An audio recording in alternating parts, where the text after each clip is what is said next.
very adept at recruiting young women, and that she did. And Ivan Naj had a wild hair. He wanted to get back at Heidi Fleiss, so he hired Dano to wiretap her house so she could get so Yvonne would figure out who her clients were and who her girls were, so when she goes away to prison, he could take over her business. Wow. Well, it didn't work out that way, but nonetheless,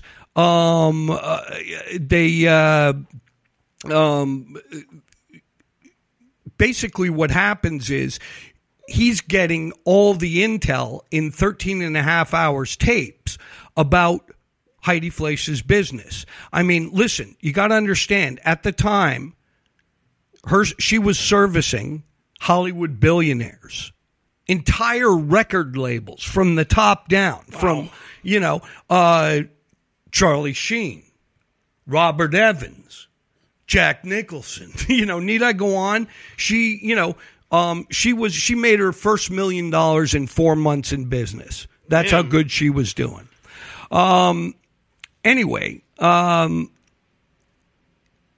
the selections from the Heidi tapes, if you will. Oh, by the way, what he did was he gave me those tapes, and I ended up publishing them practically verbatim, some of the transcripts in Hollywood Interrupted. And I'll give you an example here. This was with her repartee on the phone with Robert Evans, former head. I'm talking about Chief Honcho Paramount Pictures, okay? Kid stays in the picture, right? And the phone call sort of went like this. Heidi, was everything okay? Evans, really? Heidi, with the little girl?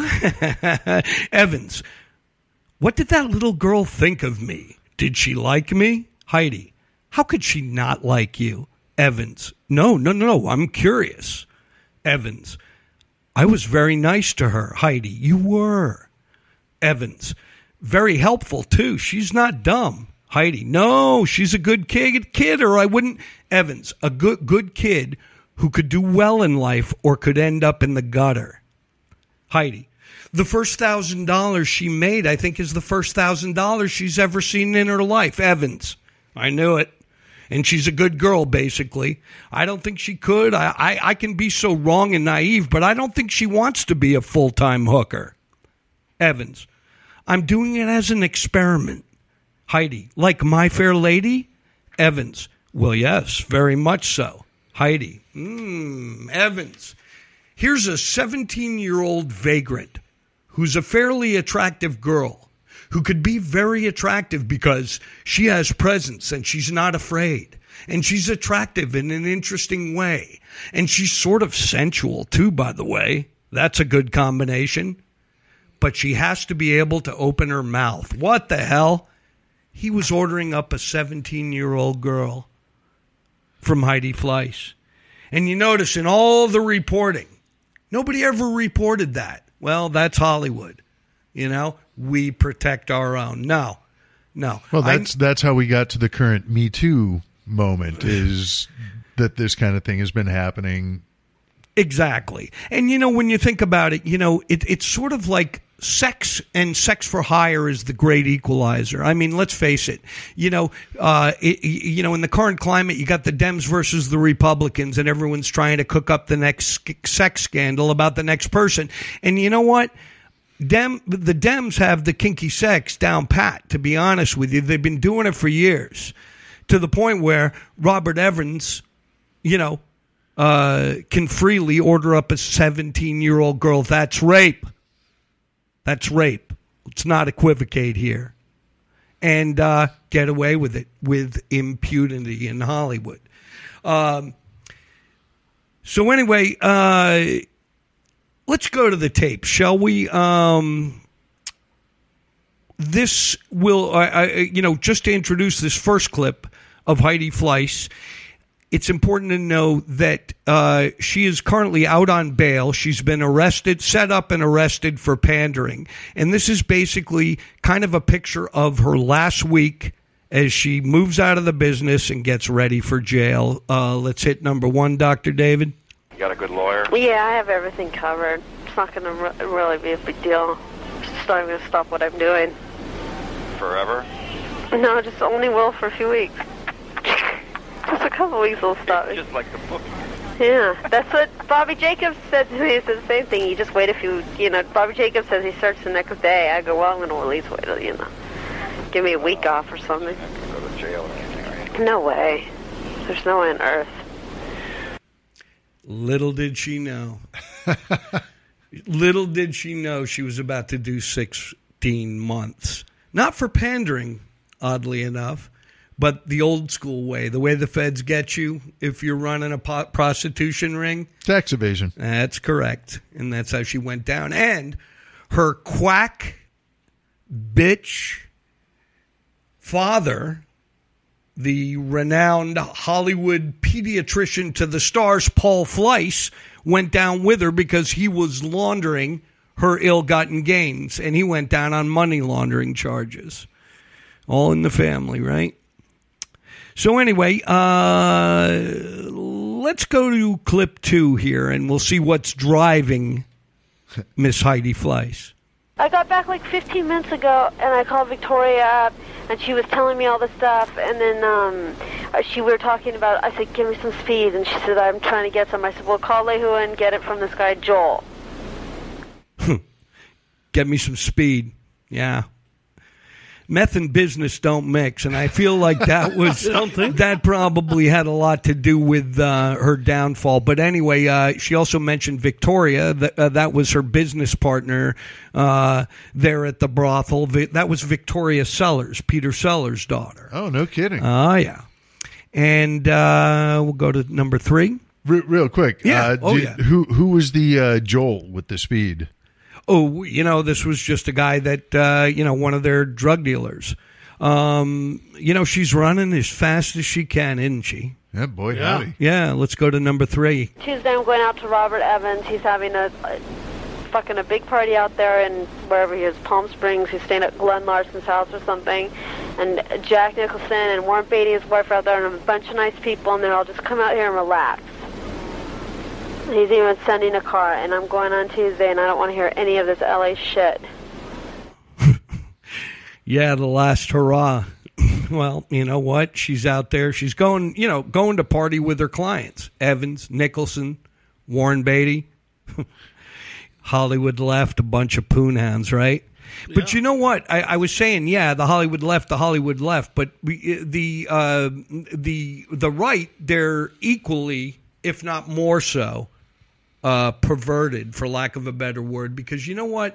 The Republican scams are the most unseemly one, those scandals. There's always a little boy or girl involved. There's didn't the governor of Missouri just is going down now on a surreptitious photographing of a woman. He had a mistress, and apparently he blindfolded her, and I don't know if she was bound, but he took a picture to ostensibly use as blackmail. Exactly, and that sure bit him in the ass. Wow. We're flipping all the red states because of stupid shit like that, thank God. Well, I think, not to wear my politics on my sleeve, but one of the other things, you talk about the Republicans who get caught, and there's always something like really dodgy in there. The other thing about them is they're always coming up with the craziest shit to accuse the lefties of, homosexuality is going to lead to men marrying dogs. And it's like, dude, how much time are you thinking about marrying dogs? That's just like way too big a section of your brain power pie chart. And the next thing you know, they're in a airport restroom in Minneapolis with a wide stance. Yeah. Exactly. Yeah. Let's get back to Heidi Fleiss. Let's go to number 4, Dr. Dave.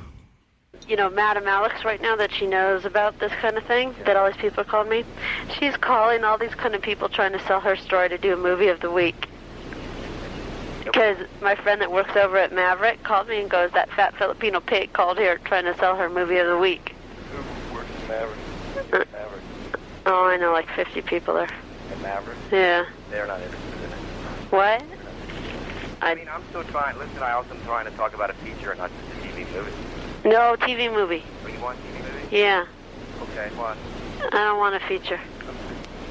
TV movie. Tell me why, though. I like TV better than movies. Okay. Go for where the money is. What's your deal is that? What? We'll go for where the best deal is. That's right. Well, and if the best deal is a feature, maybe it's a feature. You better get on it. I'm fine. Okay, I'll get you some medicine. Okay. Nice Jewish boy. Okay, I'll call you later. Bye. I'll get you some medicine. Indeed, Heidi.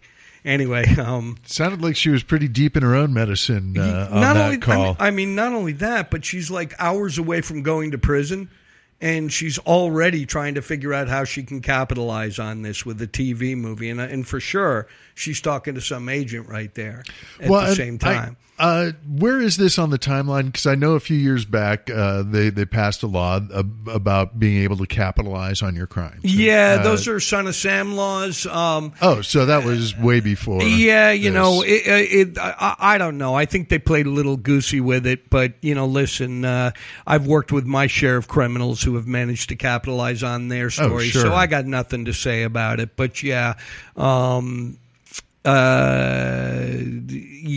So anyway, she's already plotting, she's trying to figure out how can I make some money on this? What a hustler. I can't say she wasn't good at what she did, Heidi Fleiss. Number 5, Dr. Dave.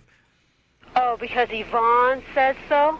I don't know who said so, but they were told that you were having a romance with some officer. I haven't fucked a cop in 5 years since Bridget died. But I sure would fuck another one because some of them are cute.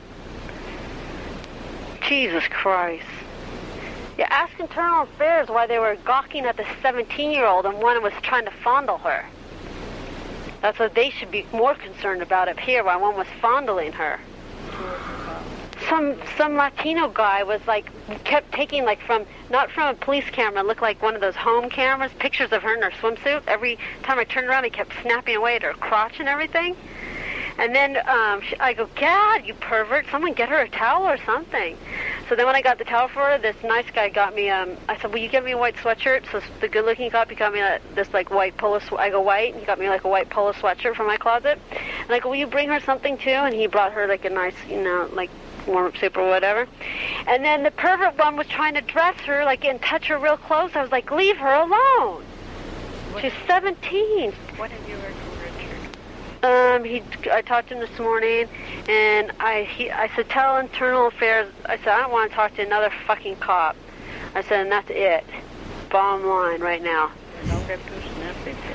I'm not, but Alex, they want to keep my car over 10 Quaaludes. My car has been sitting there for 3 days. It's even my dad's car. Yeah, and it's my dad's car. It's a $40,000 car. There were 10 Quaaludes just sitting in it for 3 days. I didn't even drive it, Over 10 Quaaludes. No wonder why our city has a budget crisis with 25 men, a helicopter, and 4 canines here. What am I going to do, run from a man with a gun? One cop, I would have said, here, take me. I'm not going anywhere. Have to kill a dog over some cocaine. Fucking insane. Well, let me call you back because I'm going to get really riled up. Wow.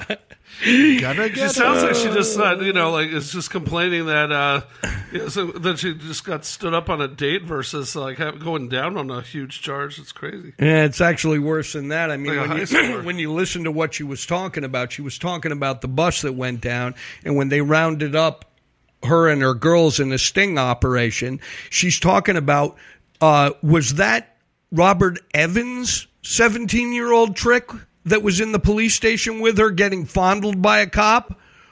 Or was it another 17-year-old? The idea that she's, articulating this is crazy to me, because now we've got a head of a studio, and now we have cops not addressing the fact that she's committing white slavery with an underage girl. Wow. Weird, right? Anyway, such were the times. Got one more clip.